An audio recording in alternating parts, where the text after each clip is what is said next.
سے 10 نیکیاں ملتی ہوں۔ دنیا کے اندر کوئی ایسی کتاب نہیں جس کے ایک لفظ پڑھنے سے 10 درجے بلند ہوتے ہوں۔ دنیا کے اندر کوئی ایسی کتاب نہیں جس کے ایک لفظ پڑھنے سے 10 درجات بلند ہوتے ہوں، لیکن یہ ایک واحد قرآن کی کتاب ہے جس کے ایک لفظ پڑھنے سے 10 درجے بھی بلند ہوتے ہیں، جس کے ایک لفظ پڑھنے سے 10 گناہ بھی معاف ہوتے ہیں، جس کے ایک لفظ پڑھنے سے 10 نیکیاں بھی ملتی ہیں۔ ایک ایسی عظمت والی کتاب ہے۔ تو میرے بھائیوں اور دوستوں بزرگوں، اسی طرح ایک مرتبہ حضرت امام ابو حنیفہ سے بھی پوچھا گیا۔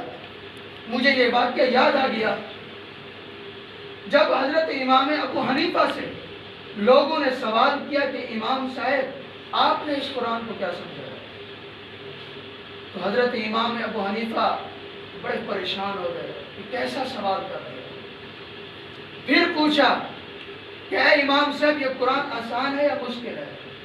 تو امام صاحب نے فرمایا کہ اے لوگو، یہ قرآن آسان بھی ہے اور قرآن مشکل بھی ہے۔ فرمایا کہ آسان کیسے، مشکل کیسے؟ تو حضرت امام ابو حنیفہ رحمہ اللہ فرماتے ہیں کہ یہ قرآن آسان اتنا ہے کہ چھوٹے سے بچے کے سینے کے اندر بھی محفوظ ہو جاتا ہے۔ 8 سال کے بچے کے سینے کے اندر یہ قرآن محفوظ ہو جاتا ہے۔ 10 سال کے بچے کے سینے کے اندر یہ قرآن محفوظ ہو جاتا ہے۔ فرمایا کہ مشکل کتنا ہے؟ فرمایا مشکل تو اتنا ہے کہ میری زندگی ختم ہو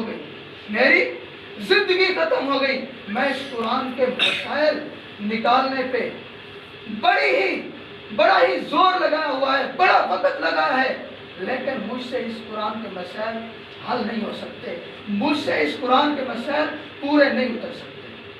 ایسی ہی عظمت والی اور ایسی ہی برکت والی کتاب ہے۔ اللہ رب العزت سے دعا ہے کہ اللہ رب العزت ہمیں قرآن کی صحیح سمجھ عطا فرمائے اور قرآن کی عزت اور قدر کرنے کی سمجھ عطا فرمائے۔ وآخر دعوانا الحمدللہ۔